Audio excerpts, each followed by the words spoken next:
Detours family, welcome to another episode. I am here with my beautiful wife, Deb. Hi, guys. As always, a pleasure to be here with you, my love. Thanks, babe. Yeah, you're giggling because you're not so sure about today's episode topic, are you? No, I'm not. And we talked about it, and I still don't think I'm in the right place to do it. So, audience, hold on to your seats. Yeah, you begrudgingly agreed to do it, but I encouraged you to do it because I think what you're feeling is very authentic. I think a lot of people experience what you're experiencing, but they don't want to talk about it in church. And I'm sitting here saying like I'm not in the equation. I'm in the same situation. At least several aspects that are impacting you in life are obviously also impacting me. Sure. But today's topic is what happens when God goes silent. Dun, dun, dun. Dun, dun, dun. God has gone silent in some aspects. So this could be anything from an unanswered prayer to you ever just kind of wake up and feel like, hey, I don't feel as close to God as I used to, and I'm not sure what's changed. How's my prayer life? How's my study life? What's going on here? Could be that. There's many people in stories in the Bible where God goes silent. Anything from, my goodness, Jesus hanging on the cross to Job, all sorts of people to literally the 400 years between the Old and New Testament, God went completely silent. That's true. And I don't necessarily think God's silent in every area of my life, but there's just an enormous amount of waiting. And I think that's where you're just going, okay, like how much more waiting needs to happen? And how much do I need to pray the same thing over and over again? Yeah.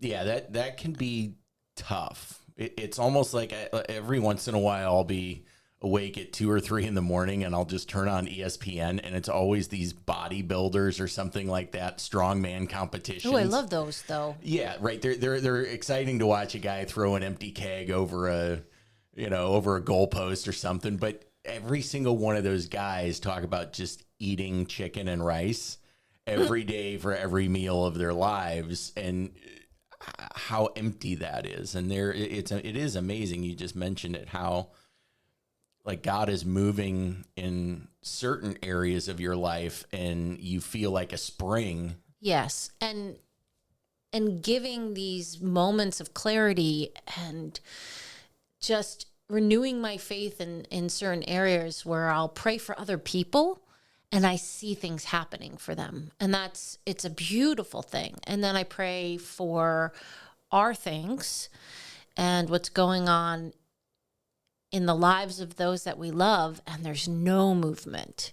And so I know he's at work. Yeah, and you sit there, I kind of almost didn't finish what I was saying, and there's no movement, and you're praying the same prayers, and that's what I correlate when I watch those guys that eat chicken and rice every meal for every day. They're not going any.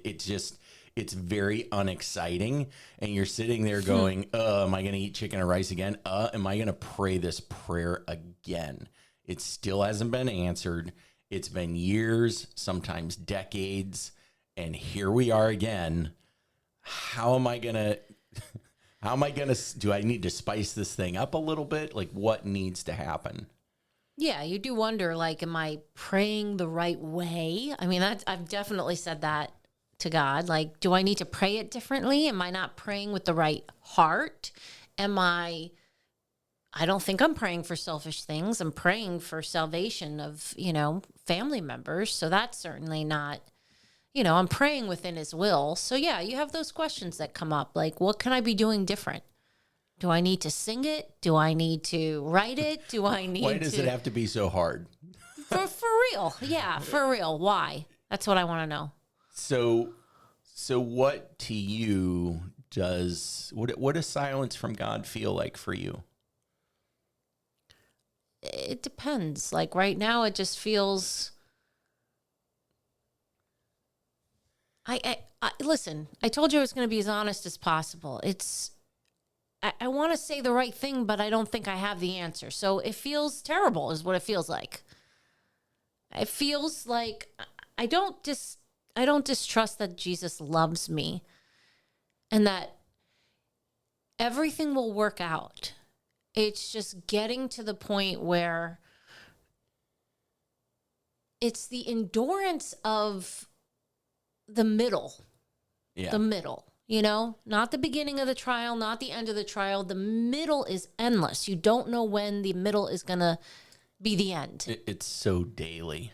It's so daily. And it feels almost to the point where I cannot endure another day of this. I cannot endure another day of what's going to happen. Like when you need answers and you're just not getting any, and nothing seems to be going exactly the way you envision. And I'm glad it's not, because I know my ways are not, God's ways are higher than my ways.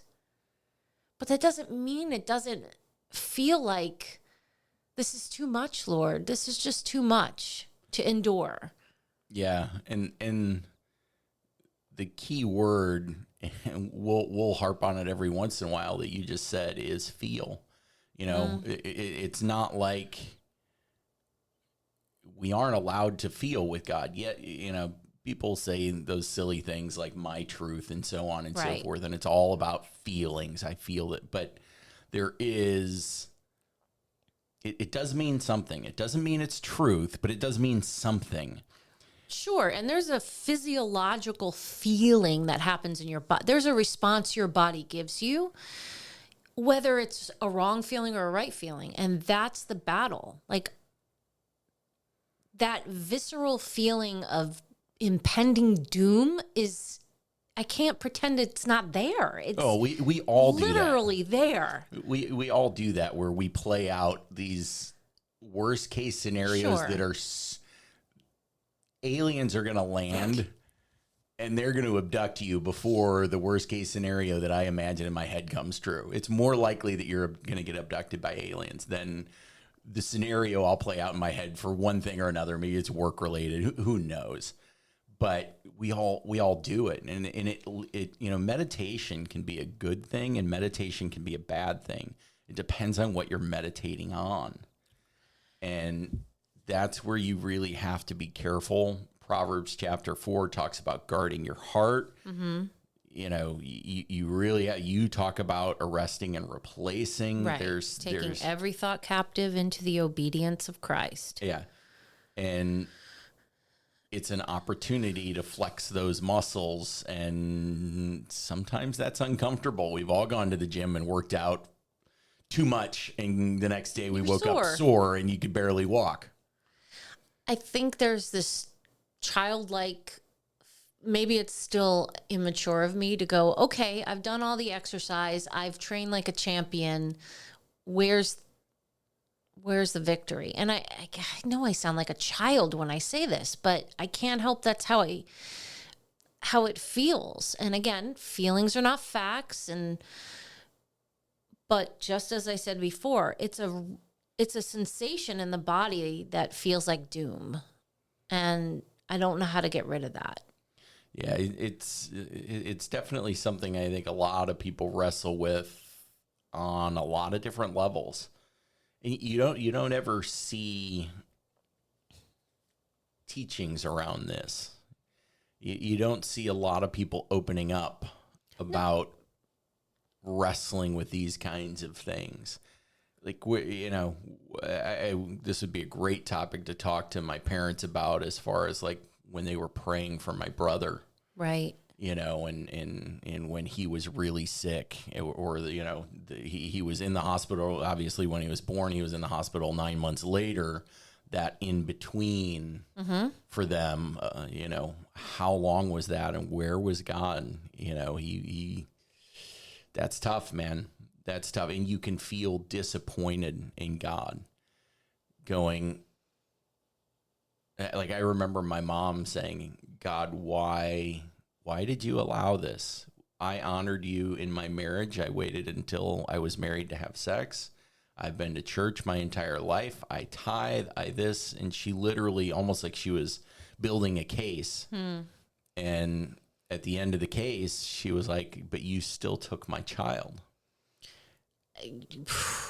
Yeah, we all build cases in our head. Yeah. You and I, we have a, with everything, mom's health, everything that's going on with mom's health right now, there are days where we're sitting there going, God, we're honoring you. Can you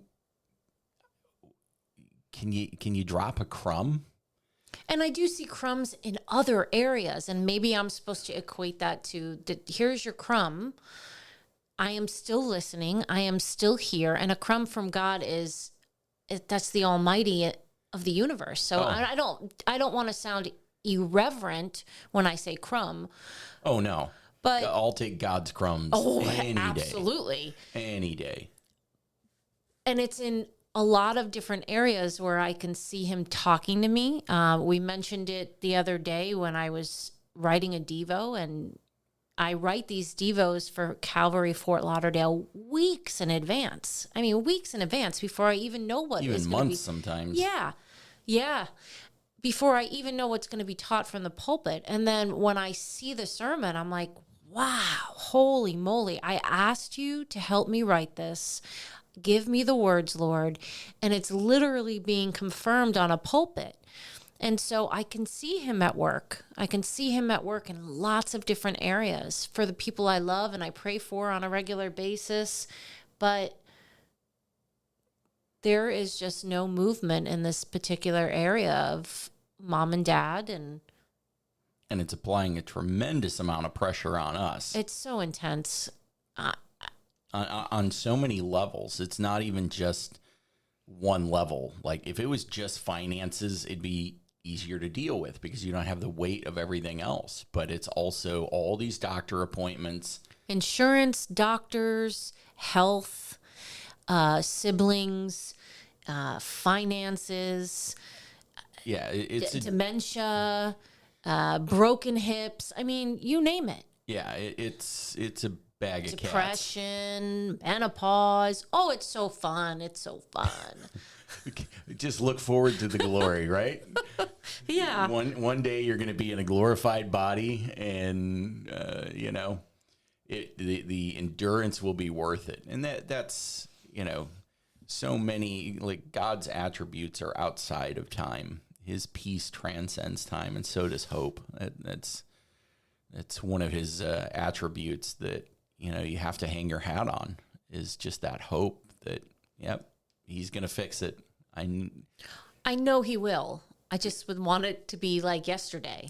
And his definition of fix, there's a lot of times it doesn't align with my definition of fix, right? I think the Chosen even kind of makes a joke out of that with the word soon.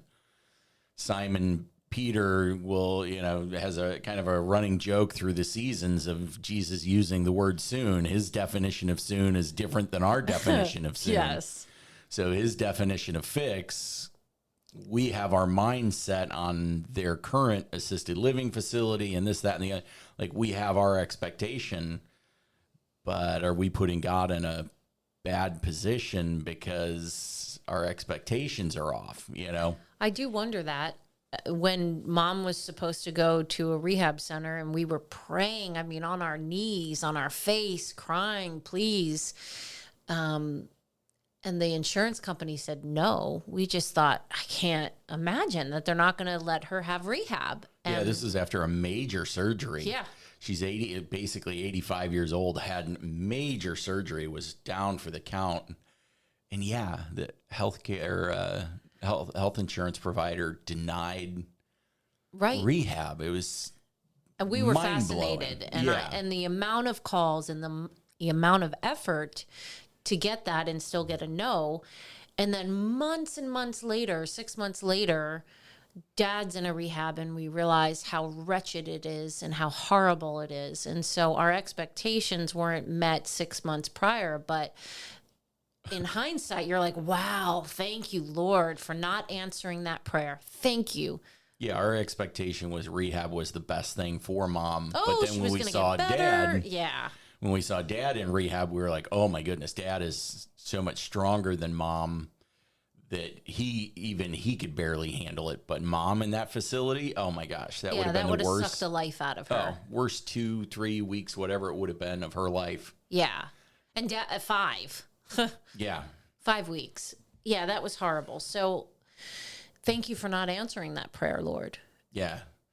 And that's probably where I have to realize, okay, just because I pray, it doesn't mean I see the beginning from the end. I'm not omniscient, so what do I know? Yeah, Deb and Mike don't know best. No, I don't. You don't. I just want to be honest, though. It's still a crummy thing. I just feel crummy. Yeah, but that's where a lot of times we'll sit and say, well, I never want to be an Israelite. But the reality is we're Israelites all the time where we're complaining about God. But the reality is he's sitting there going, hey, just because I'm not moving this one piece doesn't mean I'm not moving in your life. Are you totally ungrateful for all the other movements? You have your joy jar. I think what's really important about a season like this is document if your prayers or whatever, if you're in that season of drought, document the things that are happening so that it puts you in remembrance of, hey, I wasn't completely out in the desert, because you're not going to be completely out in the desert. You're right. And I have him written in my joy jar. So shame on me. Yeah. We'll as soon as we get done here, we'll get you in there and you can. I need to. Yeah. You can put my name in the joy jar. Oh, you're definitely going in the joy jar, Mike. You're so joyful for me. You're so joyful. But yeah, it's definitely a good practice. So what other good practices have you found? Like you just got off a call today when I got home. Mm-hmm. You were on a call with a couple of other ladies that you were, they encourage you. I think that's so critically important. I was standing in the kitchen when you got off the call and you came in and you said, you know what? These two ladies are so encouraging and it charges me up. Yeah. Their obedience, their faith, their willingness to do hard things, it inspires me and makes me realize I'm in the company of really genuine people, and community is so important when you're feeling distant from God. And I'm grateful. I am so grateful. I have prayed a long time to have these kind of women in my life. And a lot of people coming from a mega church, but you know what? I also hear it at the small churches. People a lot of times will say, I have a hard time getting connected with other people. I feel like I can walk in there and walk out and no one would ever know. And if that's the case, typically the two best solutions are starting to serve. Question number one is, are you serving at the church? If the answer is no, consider that as one option. Yeah. Or are you in a small group? If the answer to that is no, I would encourage you to go in the small group direction. And 3, are you friendly? Even if you're not, if you're an introvert that's really quiet, still going to serve on a particular team is going to help. Yeah, because you're face to face with people who have the same passion for Jesus and they're doing something to honor him and you're doing it together. Yeah, it's just that togetherness, or even regular outreaches. So Calvary Fort Lauderdale, we have convalescent ministry where you would go into a bunch of nursing homes, and it's maybe, a group of 4 or 5 people going into one nursing home at the same time. For us, it was every single week. For some churches, it may be a different cadence, but even that is an outreach. Yeah, those are nice. Yeah, that I still to this day, I can't even tell you, it's been at least a decade since I started convalescent ministry, and to this day, I'm still very good friends with multiple of those ladies and gentlemen, to be honest with you. So, it's community. Yeah, it is community. So when you're in those seasons of drought, the way that you were when you got off that call today, you had a little bit more pep in your step. And it is valuable to have those people that encourage and speak life into you. Yeah, and we'll pray with you. Yeah. So when And you're we'll- feeling down, they don't give you platitudes like, "Oh, it's okay," or and I think maybe Christians feel this way. I know I have before. Like, I don't want to say anything because I don't want a cliche about my pain. Don't cliche my pain. Yeah. And being in the right community, they will never do that. They Yeah. will listen, they'll uplift, and if their correction needs to be made, they'll help correct you. But I don't need a platitude. Oh, I still will never forget, nor will I forgive Disney for releasing that song in the movie Frozen. Let it go. Oh my gosh. If I heard that, oh, I want to strangle a little snowman and whoever the character is in that movie. I refuse to see it because everyone was quoting that to me during my trial. Oh, that would have Spiritual ticked trial. me off too. Oh my gosh. Yeah. But what you said, you don't want to hear that. Oh, just let it go. You want people that are going to roll their sleeves up. Yeah.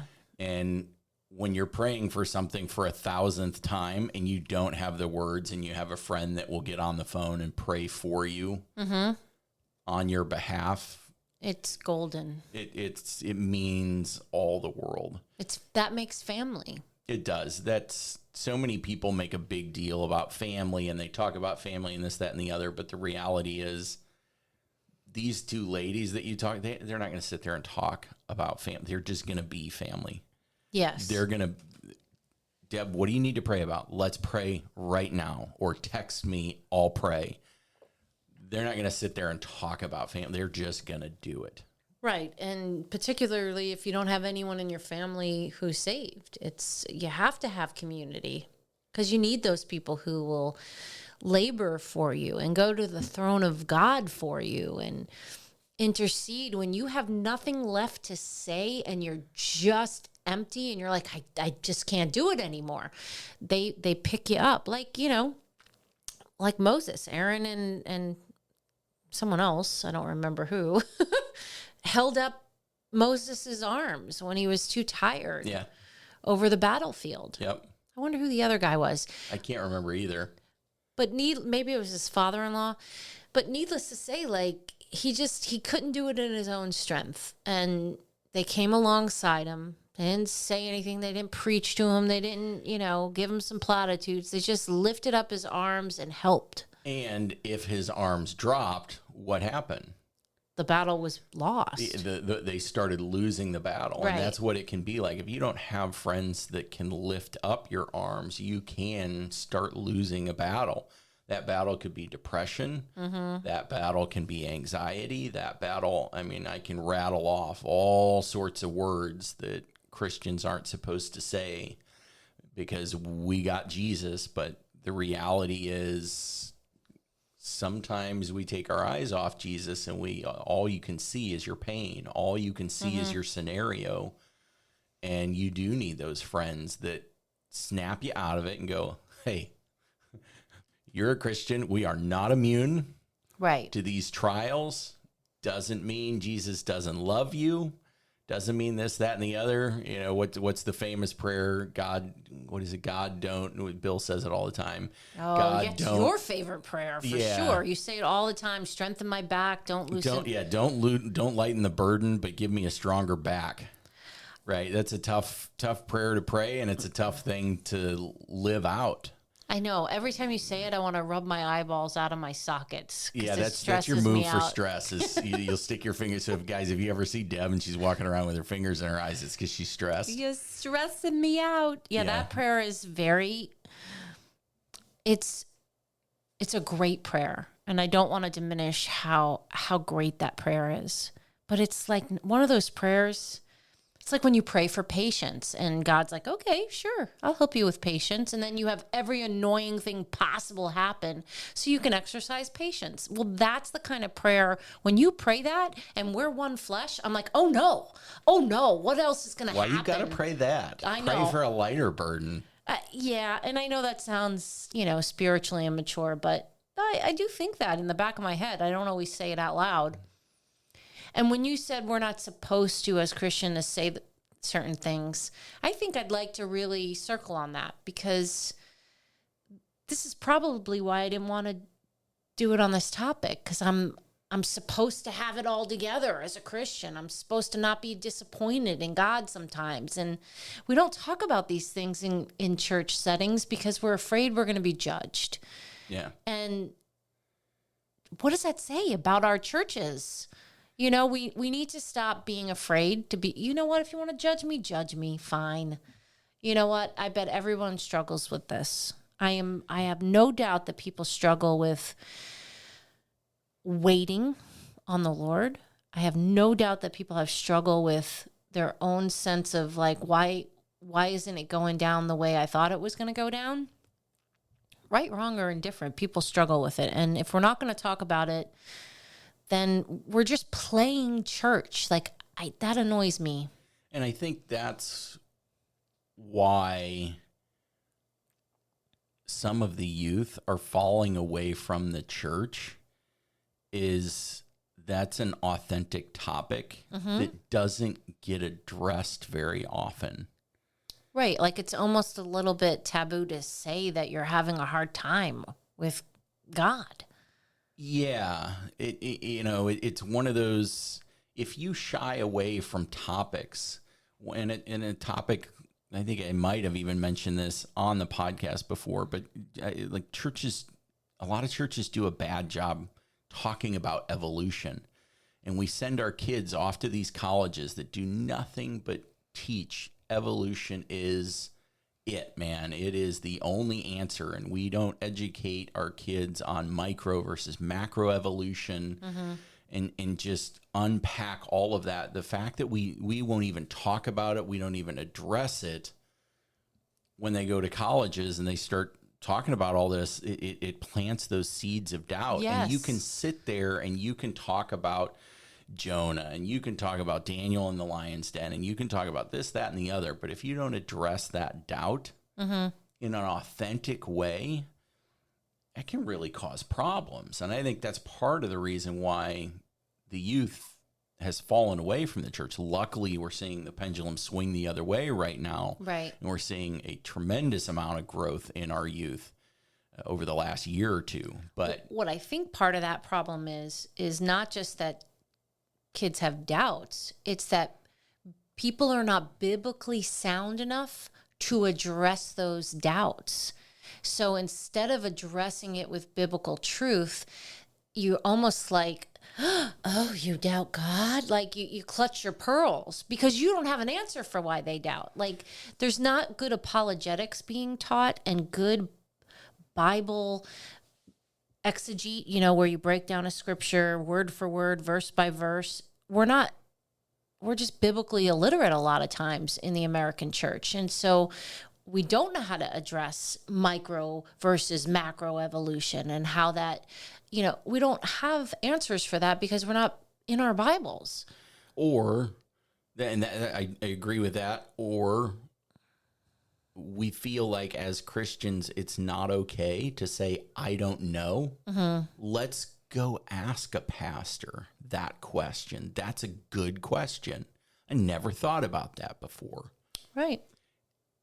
So, when kind of circling back to the subject of the podcast, the subject of God going silent is definitely a pattern in the Bible, right? He goes quiet on Job. God goes quiet to his own son while he's hanging on the cross, right? God, my God, why have you forsaken me? God literally turns his back on his own son and doesn't answer him and goes silent. And so it is a pattern. So the question remains, why? Why, God, are you not doing X? Why, God? And I think there's lots of reasons as to why. One of them can be he's waiting to see if you do the right thing. He's sitting there going, I've taught you enough. I've shown you. Now I'm going to go quiet. you're going to feel like I'm nowhere to be found, but guess what? I'm right here. Are you going to do the right thing? Are you going to handle this well? So I think we do that with our own kids, at times where you've given them the lesson, you've given them all the tools to solve the problem, and then you've addressed it over and over. And then eventually you give them a little bit of opportunity to exercise what they know is correct. So what was when Anthony was learning to drive, did you take him did you take him out into like a Macy's parking lot? No, I actually didn't teach him how to drive. You didn't? No. Is that you didn't want to I get did. anywhere near it? I You were didn't. like, "Oh, absolutely not." No, by the time he was ready to drive, we were kind of in, an area of our relationship was a little turbulent. Plus, he made me nervous. Plus, he was argumentative. And I just I didn't want to do it. So my dad taught him, and his so Dad- biological father, who drives like a psycho, taught him. So yeah, that's why. All right, but he had adults teach him, and eventually he had to go to the DMV on his own. True, I know that we were coming to a Pass that point. test. Yes. I'm sorry.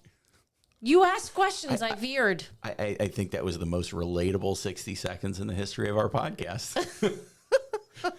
So, but yeah, and Jesus will absolutely do the same thing to us. He did it to the apostles, right? He did that. He was with them in the boat, and then he fell asleep. Then he fell asleep, and then he wasn't in the boat. Yeah. So the first time he was with them, he was there, encouraging them, teaching them. And by the end, he's standing on the shore watching. He's still there. He's just not physically with them. So, God going silent, there is a pattern for that. So It's not unusual. it's not unusual. So a lot of times when God's going silent, I'll sit there and go, okay, what are the themes that are happening in my life right now or with this area that feels dry? What are those themes? Because he's clearly teaching something. So what are the themes in our scenario? I think it for us. Well, I mean, don't ask a question you don't want an answer to. Is that how it's going to go down? I want the answer. Shall we talk about finances? Lessons about finances. Mom and dad, just their medical stuff is a tremendous financial burden. They are burning through cash, and we have to address finances in a way with a lot more pressure than we've ever had to address. Just getting married, we got married basically in our 40s. So we were two very independent people. So just merging bank accounts was, for you, it was a touchy subject. For me, I didn't really care one way or another. But for you, that you had to take a little bit of a deep breath putting my name on your savings account, and I think this is an opportunity for God to sit there and go, you know what, that area of your life that you've had problems with in the past, I've taught you several things, and now it's gonna feel like a desert, but I'm here, I'm on the shore, you're in the boat, and it is a storm, but I am watching you from the shore. I have not abandoned you. I have no doubt he hasn't abandoned us. And sometimes, if I can be honest, that's what leads to frustration. For me, as I'm sitting there going, God, I know you're watching this. Why have you not intervened yet? This would be so much easier if you would just be still, speak that over this storm, or, come rescue me from the boat. And that absolutely has led to frustration in my life. But again, if all you see is your pain, you lose sight of him. And I'll catch myself doing that so many times. I focus I think I've even said it on this podcast, and I'm not even the originator of this idea, but so many times we tell God about our problems rather than telling our problems about our God. And if you flip that script and go, you know what, finances, let me tell you about the God that I serve. And you pop open your joy jar and you just start reading that off and you start telling your problems about this is the God that I serve. This is what he has done. It changes perspective. Amen. That's true. And I have to remember that this is a journey of mental gymnastics when you're in a storm. Because I know that I can dress rehearse disaster real quick. Like, we can make things so much worse than they actually are. Yeah. Mountains into molehills. Oh, I'm so guilty. So fast, though. Oh, yeah. So fast. Spirals out of control. And you snap out of it like 30 minutes later and you just go, how did I get there? That's so unrealistic. It's so ridiculous. Like, I just wasted half an hour of my life meditating on God bless horrible you. outcomes. 30 minutes, I've wasted days. So, yeah, I get it. And just having the discipline to remember what he has already done and what he's capable of and who you serve. Okay, I'm a little convicted now, but good. I'm poking my eyeballs out. Yes. And I think, sometimes God makes us wait just to deepen the longing within us. I think that, prior to starting this podcast today, we just talked about you've been praying for your son to get saved for at least 15 years. Yeah, longer, but it just feels like 100 years. Yeah, but I think part of that design is God sitting there going, I want you to long for this because when I answer it, it's going to blow your mind. And if I had answered this right away, it would have felt like a drop in the bucket to you. But now you're going to be in a desert for so long, and all of a sudden, just one day, a spring is going to break forth, and he wants to do that for you. And part of the way he does that is time. Well, then it's going to be a wonderful conversion. Oh, my It's goodness. been a long time. You cry at Publix commercials. When your son gets saved, the waterworks are going to come out. You're going to be inconsolable. Oh, tears of joy. Tears Yes, of joy. 100%. Tears of joy. I don't cry at... Okay, everybody cries at Publix commercials except for guys. Ask any woman. They're crafted for tears. I'm not asking a woman if she cries at a Publix commercial. I'm guarantee. just gonna laugh at you when you do. Well, at least I'm tender. Yes. So what, kind of along the lines of the subject, what do we do then if God is being silent in something? I mean, we've already talked about keep praying, but I think one of the areas that sometimes people shy away from is kind of a two-pronged approach. A is being honest with yourself, and B is being honest with God. So, yeah, and you can't be honest with God until you're honest with yourself, because right. God already knows. That's why I started with that one. Yeah, you just can't. And denial is very seducing. We've done a whole episode on it. It's hard to see. It's easier to see faults in others than to see faults in ourselves. So I could say, oh, wow, she's really upset and angry at God, but I can't see that I am. And I'm using that as an example. That's not where I'm at right now, because I know that I'm disappointed, but you really do have to take a humbled approach to where am I? And even the prayer of God, show me. I've prayed that a lot in my walk with the Lord. Show me me, because I know it's not pretty, and there's got to be things I'm not seeing. There's an exercise that every once in a while at Calvary Fort Lauderdale we will do, and basically what it is take out a piece of paper, take out a pen or pencil, and write down the words that I'm going to say, And then when I say blank, you Fill it in. fill in the blank. And one of those statements will be, God, I am disappointed you didn't show up when. God, I got angry with you when.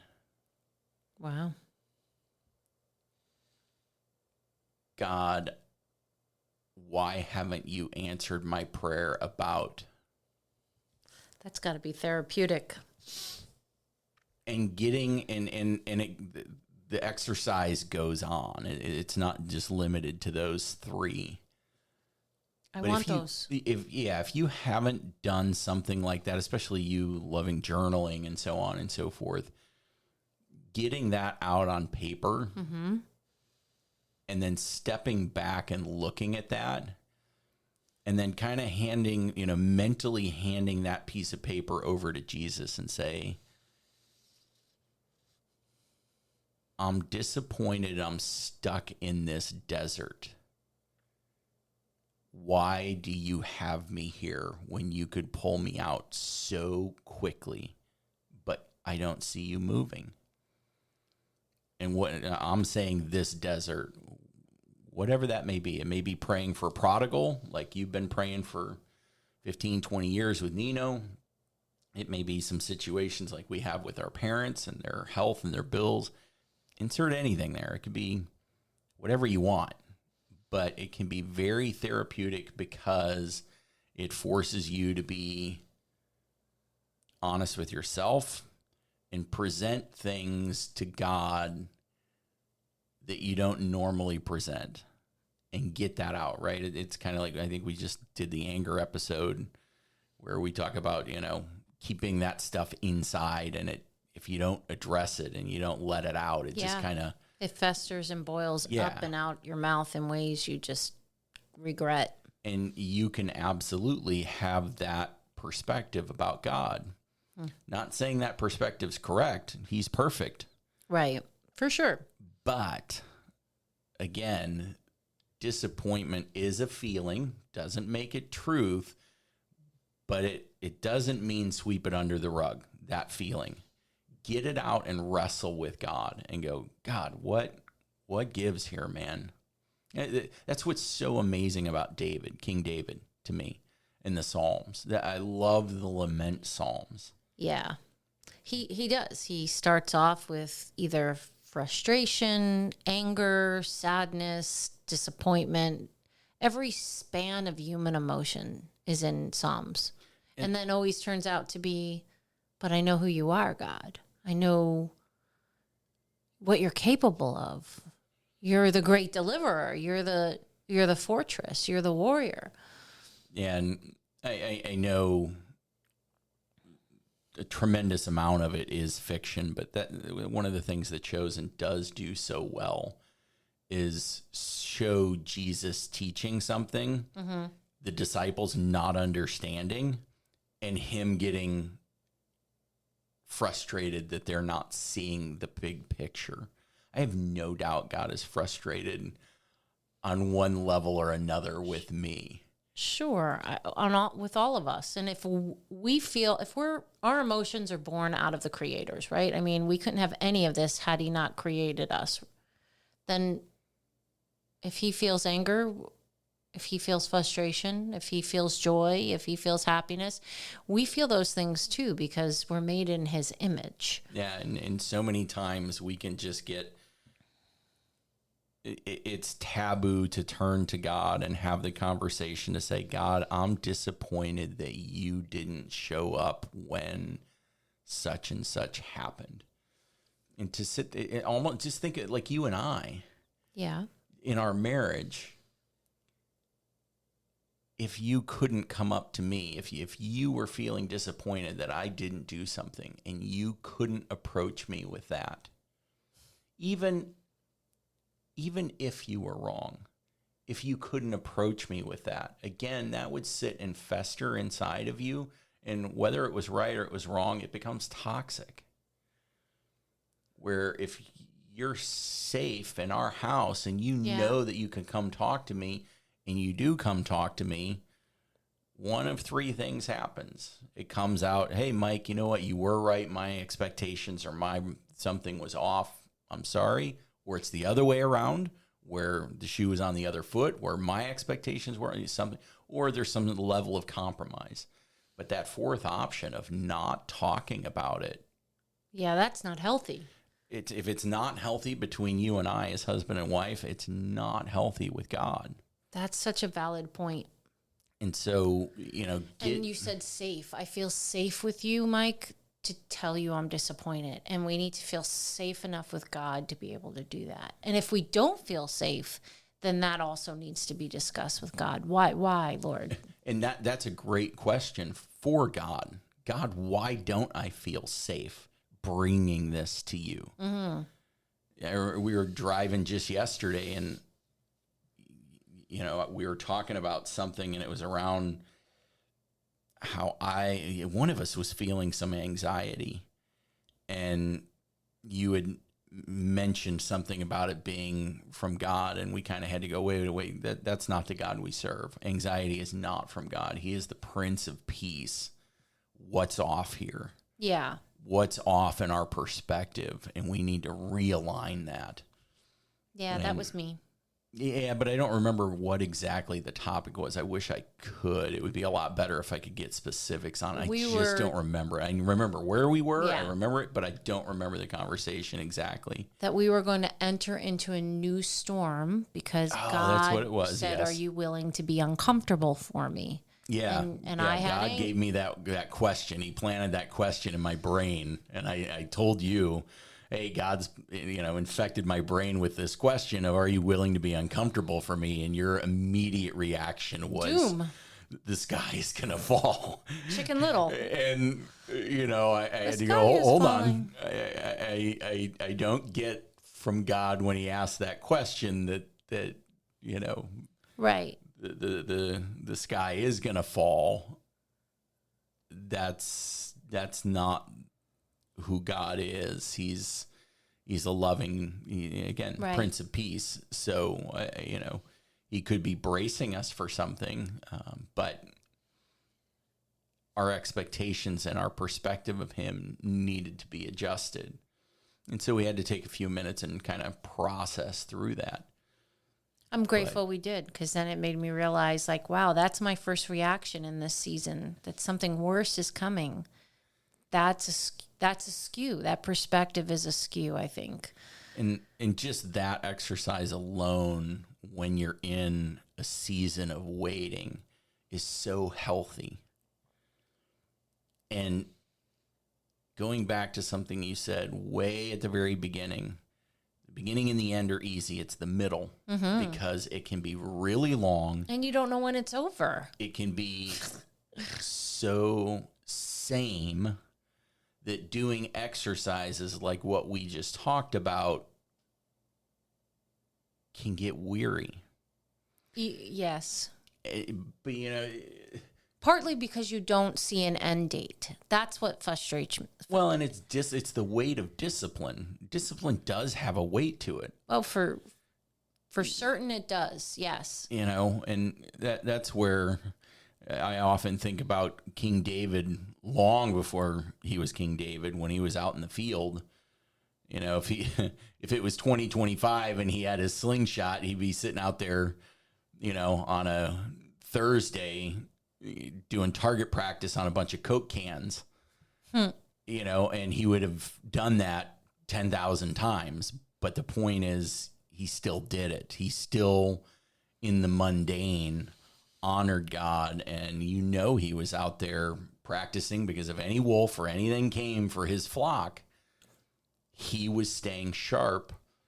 And that's what made him a good shepherd. And we have to be disciplined in the waiting. And that's more where I think the feeling of, are you willing to be uncomfortable for me, kind of came from, is, hey, you need to be disciplined, even though today is the same as yesterday and the day before and the day before, when other people let go of good habits that are necessary. You're pointing to me? Are you? No. Oh, your hand gesture was you're letting go of good habits. I'm married to an Italian. I got hand gestures now. Ah. I've inherited hand gestures. But, are you willing to sit there on a daily basis? And even though you're praying and I'm not responding, are you disciplined enough to get up tomorrow and pray again? And so many times that's part of the equation as to why God allows seasons of drought. He wants to know. He already knows, but he wants to know. He wants to see it. He wants to be proud of you. Yeah, he wants us to know we can be consistent in our walk with him. Oh. And so in Fort Lauderdale, I did all this Japanese drumming, and the guy that taught it became a very dear friend. And he was a tough trainer. Mm-hmm. But a great guy. And so many times we would do what we simply just called it drumming fitness. And so many times he would say, all right, we're going to do 20 of X. And we would all start going. He'd start counting down 20, 19, 18. And then he'd get it like 4. And he'd just get stuck, in his countdown. 6, 5, 4, 4, 4. Oh, gosh. 4, but he knew in his brain, I want them to hold on a little bit longer, because in the long run, they'll be stronger for it. And even though we were all uncomfortable with what he was doing and the pain that he was causing, he also knew the type of drummer he was trying to turn me into. I didn't know the type of drummer he wanted to turn me into. He's been there, done that. So he knew what it took to get me there. And sometimes it takes getting stuck on the number 4 to make you hold on a little bit longer and turn you into that much stronger. And we would all be, madder than hornets when he would get stuck. It's like, oh no, here he's at it again. But he did, it was, you knew it was pure love. And he cared so deeply about, again, the drummer he was trying to turn us into, that it sort of became eventually a running joke. That's sweet. And that's the perspective that we have to take when Jesus, it seems like he's stuck, or we're stuck, whatever it may be. Yeah, he's never stuck. We're stuck. He appears stuck. You're looking at your chessboard and the pieces aren't moving. And we've all heard the thing about Jesus playing 3D chess, where we're only on a 2-dimensional board. Mm-hmm. So we have to understand that he knows who he's trying to turn us into. We have no clue. Yes, we can say the Christian answer, which is he's trying to turn us into an image of himself. Yes. And that is true. But in the waiting, he's a lot of times addressing something very specific. So I'm not going to poke my eyes out on that one. You're right. He is addressing specific things for each person. Yeah. And he does do it because he cares so deeply. He wants more for us than we could ever know. More for us than we can even imagine or even know that we want. And that I can't even tell you how much that's worth, because I don't know. It's immeasurable. Absolutely immeasurable. So if you guys are in a season of waiting, you're not alone. Some takeaways: go do that exercise that we talked about. Go get a sheet of paper, a pen, start writing things down that you've never said to God before that are addressing him. Again, God, I'm disappointed because you didn't show up when blank. Statements like that we're not supposed to say, write them down, get them on that piece of paper, take them to God, and wrestle with him about it, and then leave them there. leave those questions there for him to address. I love that. I think I need to go and do that. All right, let's do it. You're going to do it too? Oh, I do this with Calvary all the time. I want the actual list. The actual list. Find it so that I can see I could see it happen live and right in person. In front of you. Yes. Okay.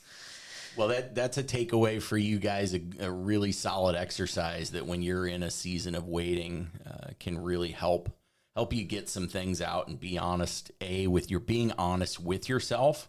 That's why you're getting it down on a piece of paper, is it's the opportunity to be honest with yourself. So important. And then B, take that piece of paper and take that honesty to God and see what he does with it. I guarantee you, if you go with an open heart and an open mind and a glass that's empty, ready to be filled, and you're taking it to Jesus to be filled, you're going to be blown away with what the answer is. I love that. Yes. I love that. All right. Well, let's go write down our list. Okay. You're going to go fill out some things for the Joy Jar. I am, because I first. need to do that. Yes. That's first. Guys, we encourage you, go create your own Joy Jar. Go create your list. We will see you again in a couple weeks. Yeah. Until then, we say goodbye, but we also want to ask if you like our episodes, that you would give us a rating, and maybe even a little review that you write.